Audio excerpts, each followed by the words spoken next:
सॉवलैंड 2 की इस एपिसोड की स्टार्टिंग में हमें युहाओ को दिखाया जाता है जो कि टेंट में लौट गया था और तांग वुटांग ने भी युहाओ की चेहरे की स्माइल को सही तरीके से एनालाइज करी थी क्योंकि अभी युहाओ की मेंटल स्टेट सच में काफी अजीब था। जब से युहाओ को ये पता चला था कि तांग वुटांग की सोल पावर उसके साथ फ्यूज नहीं हो सकती है तो उसे उसकी दिल में काफी ज्यादा ही बुरा महसूस हुआ था। और तो ये दोलू कंटिनेंट भी काफी ज्यादा ही बड़ा है, इसलिए युहाओ उदास होकर मन में सोचता है कि ये दोलू प्लेनेट काफी ज्यादा ही बड़ा है। अगर डोंगर मेरे बारे में भूल गई है तो मैं उसे कैसे ढूंढ पाऊंगा। तांग वुटांग भी डोंगर नहीं है, आखिरकार मेरी डोंगर कहाँ पे है ये तो मुझे मत बताना कि डोंगर ऑलरेडी। ऐसी ही कॉम्प्लिकेटेड और कंफ्यूजिंग थॉट युहाओ की मन में बार बार आ रही थी और इसकी वजह से युहाओ की दिल में खाली खाली महसूस होता था। युहाओ इन पास्ट के कुछ सालों में काफी सारे हार्ट ब्रेकिंग चीजें से होकर गुजर चुका था। जब से युहाओ सनसेटिंग फॉरेस्ट में डोंगर की बीमारी को क्योर करने के लिए यर्निंग हार्ट ब्रोकन ग्रास लेने के लिए गया था, तब से ही युहाओ उसकी पूरी टाइम डोंगर से बिता नहीं पाया था। उसके अलावा वांग क्यूर ने भी खुद को सैक्रिफाइस कर लिया था और वांग डोंगर भी कोमा में चली गई थी।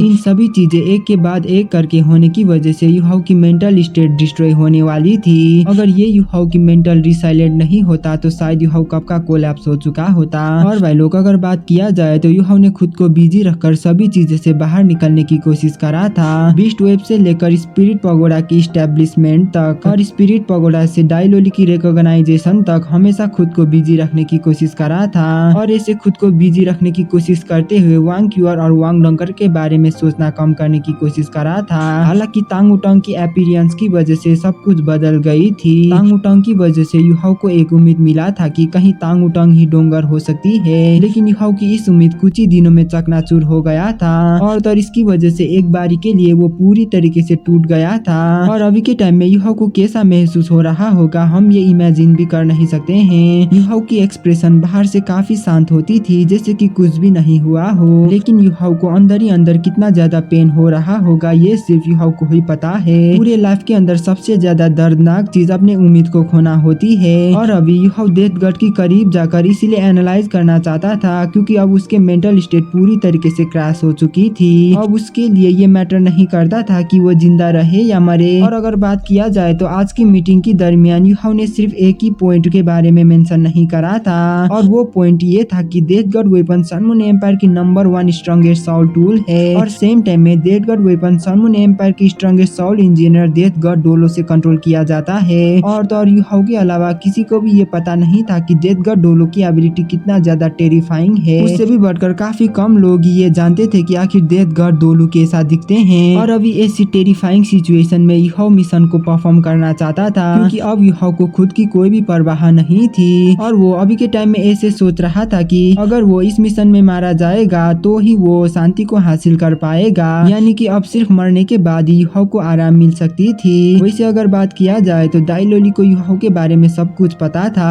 और अगर युहाओ इस मिशन में मारा जाता है तो दाइलोली जरूर व्हाइट टाइगर ड्यूक को युहाओ की ट्रू आइडेंटिटी के बारे में बता देगा कि युहाओ उसका ही बेटा है। और जब ऐसा होगा तो क्या व्हाइट टाइगर ड्यूक दाइहाओ युहाओ के लिए उदास नहीं होगा?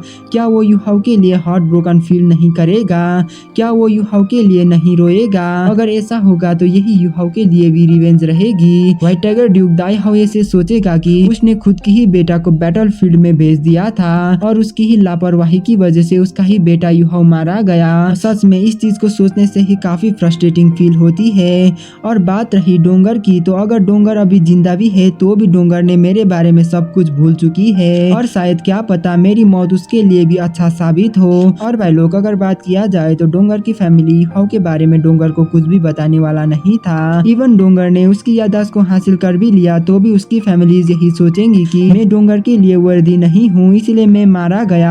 और बात रही डोंगर की तो मेरी मौत डोंगर के लिए एक नई लाइफ की सिग्नल रहेगी। मेरे मौत के बाद डोंगर भी नई लाइफ को जी पाएगी, एक ऐसा लाइफ जहाँ पे मैं नहीं रहूंगा, मेरे बजाय किसी और लड़के उसके पास होगी जो उसे मेरे से भी ज्यादा प्यार करेगा। और भाई लोग किसी की भी भाग्य को दोबारा से सौंपा जाता है तो उनकी काफी सारे थॉट्स ऐसे ही मिट जाती हैं। और अभी युहाओ भी एग्जैक्टली इसी पोजीशन में ही था। युहाओ मिशन की सभी कॉन्सिक्वेंसेस के लिए पूरी तरीके से तैयार था। सबसे बुरा होगा तो भी क्या होगा, अगर मिशन फेल हो गया और सिचुएशन बुरा रहा तो युहाओ उसमें मारा जाएगा और उसे मौत की भी सामना करना पड़ सकती है। और भाई लोग युहाओ के इतना सोचने के साथ ही हमें लंच टाइम का सीन दिखाया जाता है जहाँ पे लंच टाइम काफी ज्यादा ही पीसफुल पीसफुल था और वहाँ पे सभी लोग भी आ गए थे। बाहर की कोई भी लोग युहाओ के चेहरे को देखकर कुछ भी कह नहीं सकते थे। उनके लिए युहाओ अभी पूरी तरीके से नॉर्मल था और तो और युहाओ सभी के साथ नॉर्मली बात कर रहा था और वो उसके दोस्तों के साथ हंस भी रहा था। और ऐसे ही लंच खत्म करने के बाद जूसांची युहाओ को पूछता है कि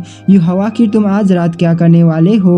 तो युहाओ भी जवाब देते हुए कहता है कि अगर हम जल्दी करें तो इस सभी मैटर को जल्द ही सेटल कर सकते हैं। युहाओ की इस बात को सुनकर जूसांची को शॉक होता है और वो कहता है कि युहाओ आखिर तुम्हारा मतलब क्या है कि हम इसे जल्दी से सेटल करेंगे। ये सुनने में काफी बुरा महसूस होती है। युहाओ तुम्हें इस मिशन में सावधान होना होगा। हम भी तुम्हें आसमान और जमीन से कोऑर्डिनेट करेंगे। तुम फाइट्स के ऊपर अपने आप को मत भूलना। जो भी हो तुम्हें यहाँ पर सुरक्षित लौटना है। एक बारी डेथ गॉड को स्कैन करने के बाद तुम यहाँ पे तुरंत ही लौट जाना। तो युहाओ भी हमें सिर हिलाता है जबकि इस तरफ तांग उटंग एक साइड से युहाओ को ही देख रही थी और कुछ रीजंस की वजह से तांग उटंग को युहाओ की बातें सुनकर कुछ बुरी फीलिंग्स आ रही थी और ऐसी फीलिंग्स आज तक तांग उटंग ने कभी भी महसूस नहीं करा था। और ये फीलिंग्स और भी ज्यादा तो तब बढ़ जाती है जब युहाओ स्माइल को पास करता है। इसीलिए तांग उटंग अपने मन में कहती है कि सच में इसे देखने में ऐसा लगता है कि कुछ तो गड़बड़ है। आखिर मैं इसके सेफ्टी के लिए इतना ज्यादा परेशान क्यों हो रही हूँ। क्या ये इसीलिए है क्योंकि हम दोनों एक ही टीम से बिलोंग करते हैं।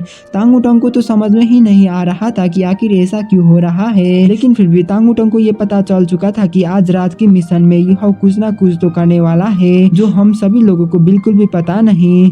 शायद क्या पता आज रात युहाओ को काफी बड़ा डेंजर की सामना भी करना पड़े। इसलिए तांग उटंग सडनली चिंता करते हुए कहती है कि चलो आज रात में भी युहाओ के साथ चलती हूँ। और भाई लोग तांग उटंग के ये कहने के साथ ही हमारी ये वाला एपिसोड यहीं पे खत्म होती है। मिलते अगले वीडियो में, तब तक के लिए बाय बाय।